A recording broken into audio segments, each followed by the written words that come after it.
Há lugares no mundo que não pedem permissão para mudar quem os atravessa. Em 1914, um grupo de 28 homens embarcou numa missão que prometia ser a última grande conquista da era da exploração. Eles queriam cruzar o continente antártico de ponta a ponta, uma travessia de mais de 2.800 quilômetros sobre o gelo vivo. Ninguém havia conseguido antes, e não porque faltasse coragem. Ernest Shackleton escolheu cada homem pessoalmente, olhando nos olhos de centenas de voluntários antes de decidir. Dizem que ele buscava nos rostos algo que nenhum currículo poderia revelar, uma disposição silenciosa para o impossível. O navio se chamava Endurance. O nome era um presságio que ninguém quis interpretar. Partiram em agosto. O mundo ainda não sabia que uma guerra mundial estava prestes a consumir tudo. Por semanas, a viagem foi exatamente o que esperavam. Fria, árdua, mas manejável. Então, o mar começou a mudar de cor. O gelo antártico não se parece com nada que qualquer palavra possa descrever com precisão. É um mundo que existe por suas próprias regras e que não foi feito para abrigar a fragilidade humana. Em janeiro, o Endurance ficou preso, não parcialmente, não temporariamente, completamente capturado. Os homens esperaram. Dias se tornaram semanas, semanas se tornaram meses. Shackleton tomou uma decisão radical que poucos líderes na história teriam coragem de tomar.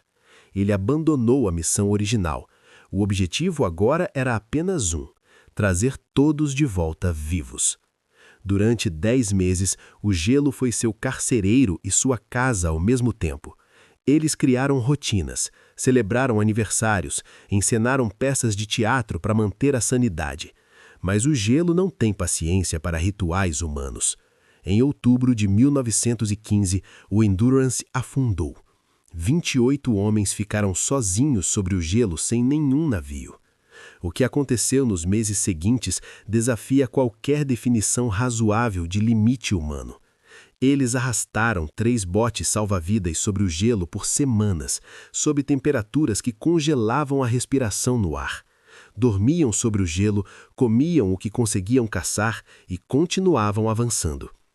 Depois de 5 meses sobre o gelo, finalmente encontraram água aberta. Mas o oceano que os esperava era o mais perigoso do planeta, o Mar de Drake. Ondas de 15 metros, tempestades que não têm testemunhas porque ninguém sobrevive para descrevê-las. Por 16 dias, eles navegaram nessas condições dentro de botes que não foram feitos para isso. Shackleton não dormiu durante aqueles 16 dias. Ele ficou de vigia para que os outros pudessem descansar. Quando avistaram terra, alguns homens choraram pela primeira vez em meses. Outros simplesmente pararam de remar e ficaram olhando. Era a ilha Elefante, desabitada, batida por ventos constantes, mas era terra firme.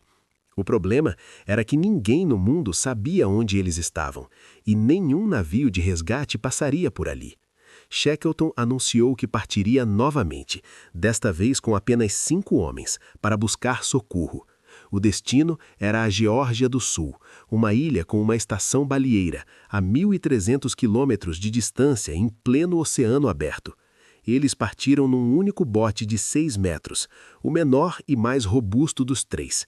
Os 22 homens que ficaram para trás assistiram até o bote desaparecer no horizonte. Muitos acreditavam que nunca mais os veriam. A travessia do James Caird durou 17 dias e é considerada até hoje a maior façanha de navegação de sobrevivência da história. Eles chegaram à Geórgia do Sul, mas desembarcaram do lado errado da ilha. Entre eles e a estação havia uma cordilheira nunca atravessada por ninguém.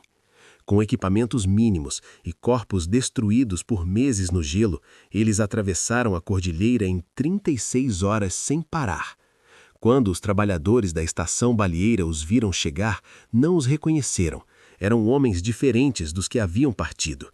Shackleton organizou 4 expedições de resgate para buscar os homens deixados na Ilha Elefante.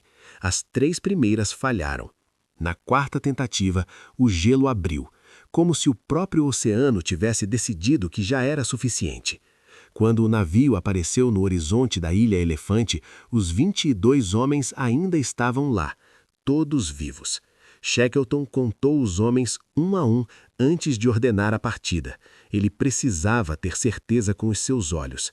28 homens, 0 mortos, 572 dias depois da partida. Mas a história que raramente é contada começa aqui, no momento do retorno. Eles voltaram para um mundo irreconhecível. A guerra havia consumido uma geração inteira, enquanto eles lutavam pelo gelo. Vários dos homens se alistaram imediatamente, como se o gelo não tivesse sido suficiente. Alguns não conseguiam mais dormir em camas, outros não suportavam espaços fechados após meses de confinamento. Mas havia algo mais profundo e difícil de nomear, uma mudança na forma como enxergavam o mundo. Frank Hurley, o fotógrafo da expedição, passou o resto da vida tentando mostrar às pessoas o que havia visto. Ninguém compreendia completamente. Shackleton morreu 7 anos depois, aos 47 anos, a caminho de outra expedição antártica. Ele não conseguia ficar longe. Seus homens disseram que nunca, em nenhum momento da expedição, ele demonstrou desespero diante deles, mesmo quando o sentia. Porque liderança, ele havia aprendido no gelo, não é a ausência de medo, é a decisão de não transferi-lo para quem depende de você.